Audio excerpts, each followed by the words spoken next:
What's up, guys? This is Kephas.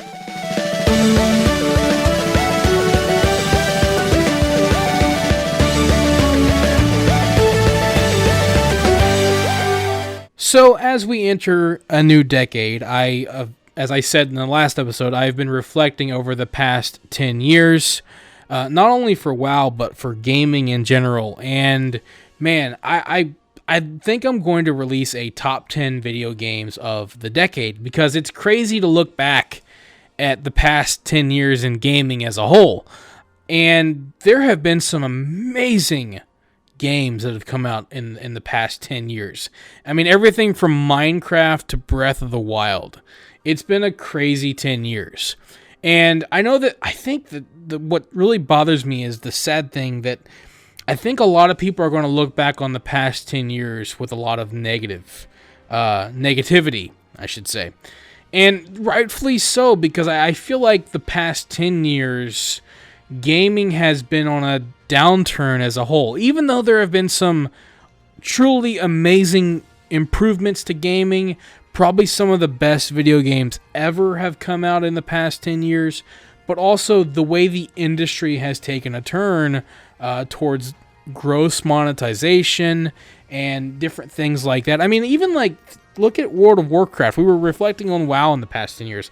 Look at where the game was in 2010. I can't remember the year that the Celestial Horse, the Celestial Steed was released on the shop, and the Pandaren Monk, but it's like, look at that and look at where we are now, and look at where we are with the Recruiter Friend and all that stuff. It's like, man, it's crazy to look at where gaming is now and how much companies are trying their best to monetize it, and not in a good way either. Not in like, hey, we're going to release this full game, pay for it, and then we're going to release a bunch of extra content that you can pay for. It's like, no, they try to monetize it with the least value in terms of investment that they can to try to get more money out of people. And that's kind of been a problem, with gaming over the past 10 years. I mean, it started in the 2000s. I mean, you could argue that it was a problem back in the 80s and during the arcade years. But I mean, so it's always been kind of a problem. But I would say that for consoles,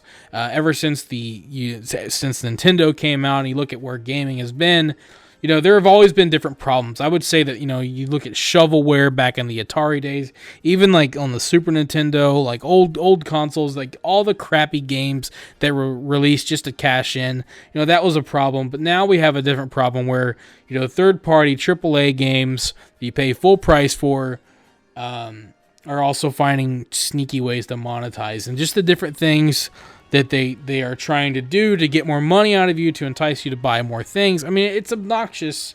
It's obnoxious with a game like WoW, where you pay a subscription, and then you pay for the game, and then you pay for extra stuff, and it's like, man, and then you look at the game itself, and it's like, you run out of content, and that's what's baffling at times. Like, well, you're not running out of content. There's years of content that you can go through, but you know what I mean. Like, you look at the content for the current game, and it's like, man, I've done everything.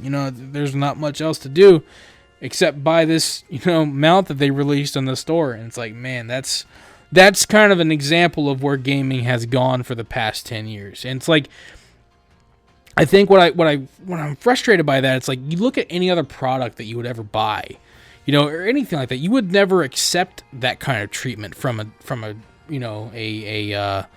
company. Like, imagine buying, like, you go to the store and you buy a razor, an electric razor. It's like, hey, pay, you got to pay $50 for the razor.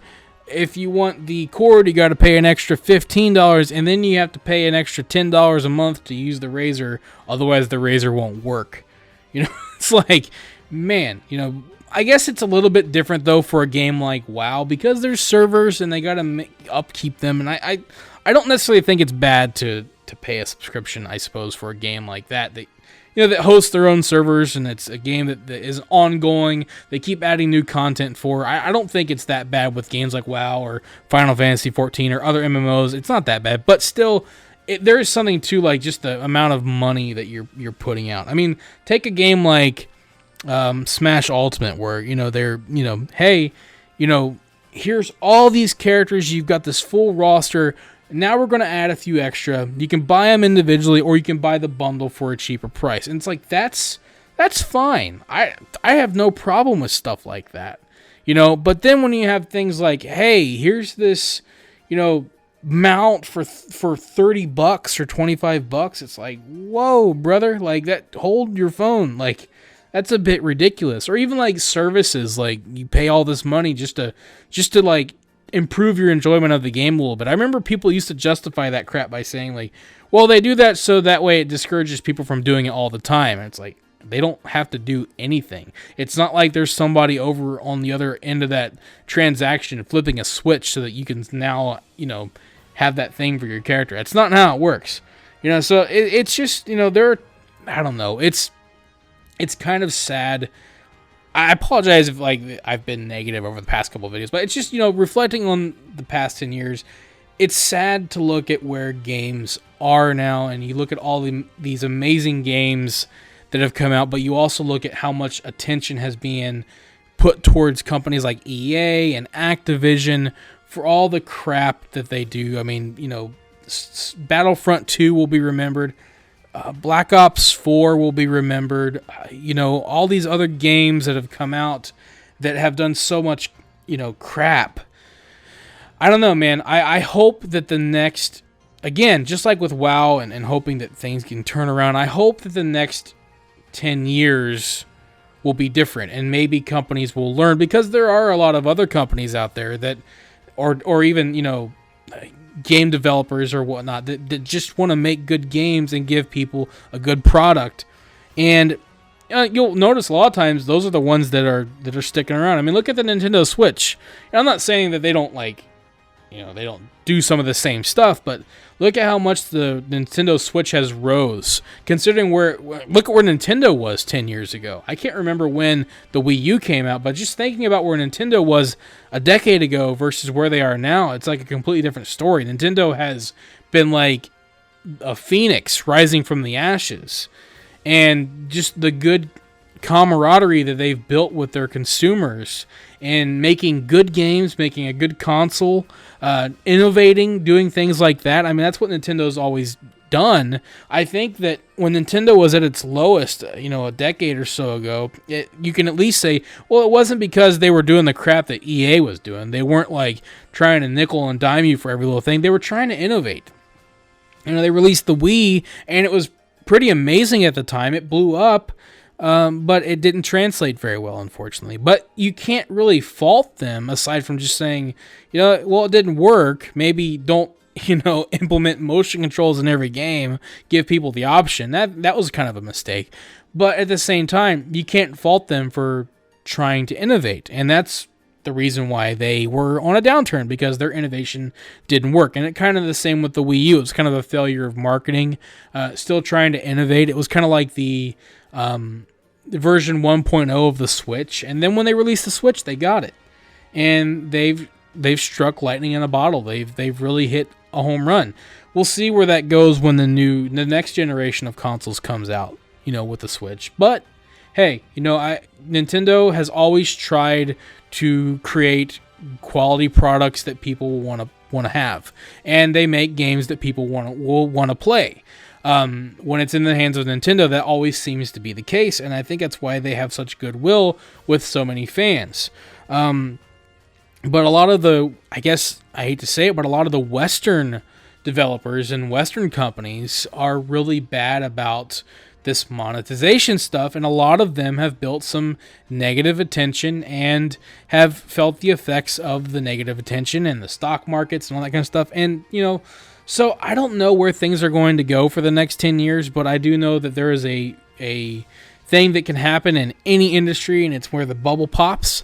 And I do feel like if things do not take a turn in this next decade, then at some point in time during the 2020s, we are going to see an industry bubble popping happen with the video game industry, and it's going to have to rebuild itself if they're not careful.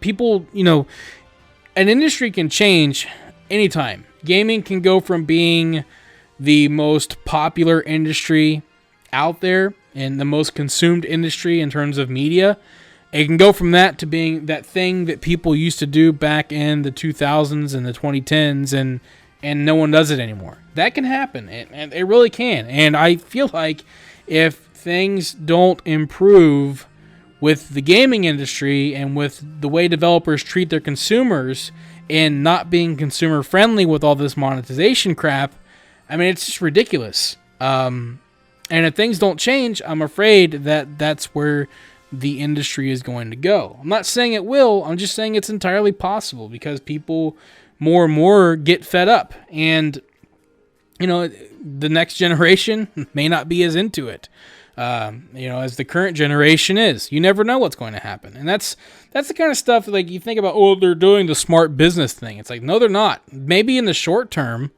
but in the long term, not at all. And I think that's the problem. It's like, you know, when you look at like the publicly traded companies and the stock markets and all that kind of stuff, it's strip mining the industry for a short-term profit or a short-term growth or whatever. But in the long term, it's detrimental to the entire industry. So, you know, that's another topic entirely. I don't want to get too deep into that, you know, and it's honestly in a lot of ways above my understanding of all that kind of stuff. But it is kind of sad to look back at the gaming industry over the past 10 years, you know, and look at where things are. So I'm optimistic and hoping that the next 10 years will be better because of all the amazing games that have come out in the past 10. I mean, some of my favorite games of all time have come out in the 2010s. So it's not all bad. There's a lot of good. But as an industry-wide thing, there is a lot of things that concern me, and I think concern a lot of other gamers as well. Thank you for watching this video. If you enjoyed it, let me know by clicking that like button, and feel free to share it with your friends so they can enjoy it as well. Don't forget, you can subscribe to the channel and click on the bell icon to be notified as soon as new videos are posted. You can also follow me on Facebook and Twitter, and if you'd like, you can support this channel on Patreon. Links to all of this can be found in the description below. This is Kephas. Until next time.